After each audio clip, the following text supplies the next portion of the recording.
Tant qu'il y aura des arbres. Une série d'histoires d'arbres racontées par des humains pour qui les arbres comptent.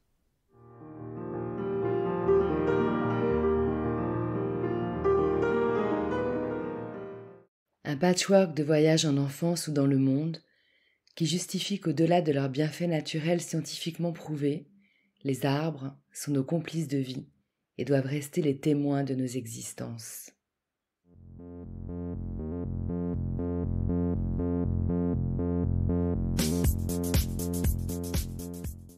Je suis Nat Gross, fondatrice de Ma Pause Nature.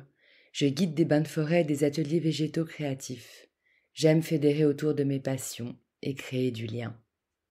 D'une petite graine plantée, un terreau s'est formé et naturellement un réseau racinaire a vu le jour.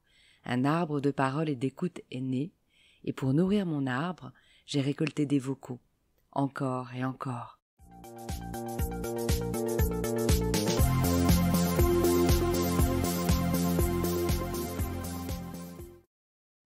Tant qu'il y aura des arbres, il y aura de l'espoir.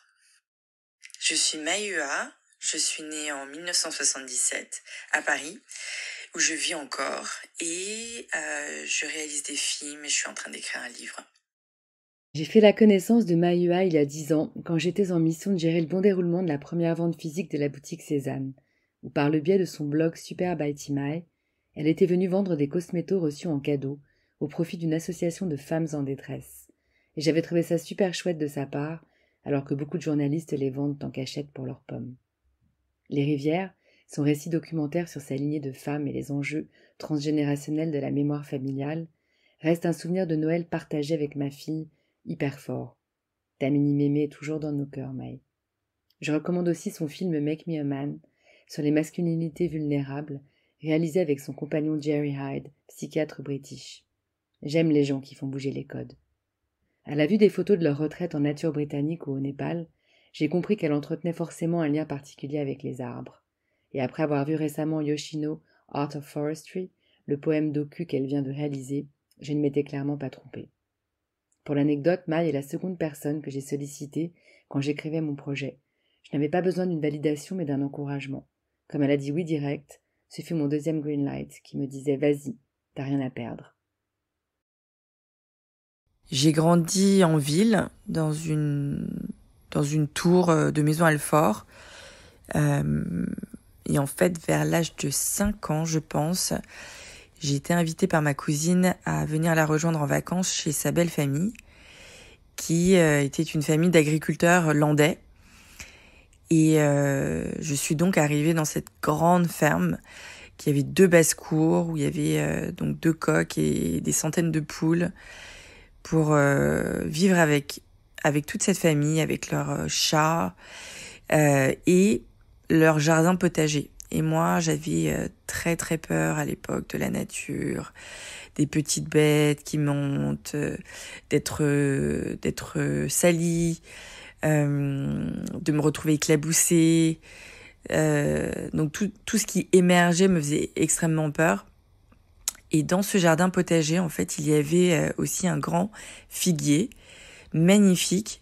Je sais pas quel âge il avait, mais il était immense. Et en fait, le tronc était tendre, en fait. Je pouvais monter dans l'arbre assez facilement. Et donc, j'y ai passé des heures et des heures. Bon, déjà à manger les figues, parce que ça me paraissait dingue pour moi, en fait, de manger à même l'arbre et d'être soutenue et embrassée par les feuillages.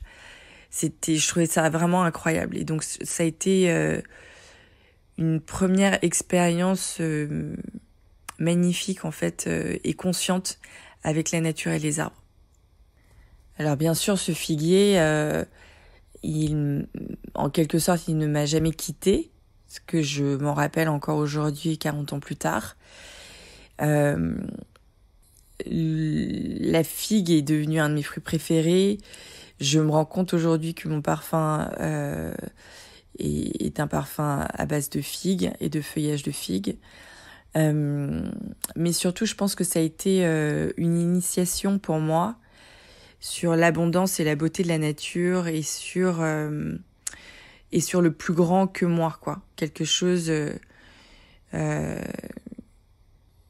qui avait ses propres lois et dans lequel je ne comprenais rien, mais qui pouvait provoquer chez moi un émerveillement total. Et donc, ça a été une rencontre importante, cet arbre. Merci Mai pour ce partage d'anecdotes d'enfance, moment de construction intime, et pour Yoshino, un lieu où les vies végétales, animales, humaines et spirituelles cohabitent en harmonie.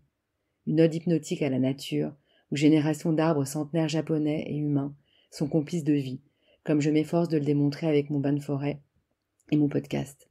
Mai, la prochaine fois que tu y vas, s'il te plaît, emmène-moi.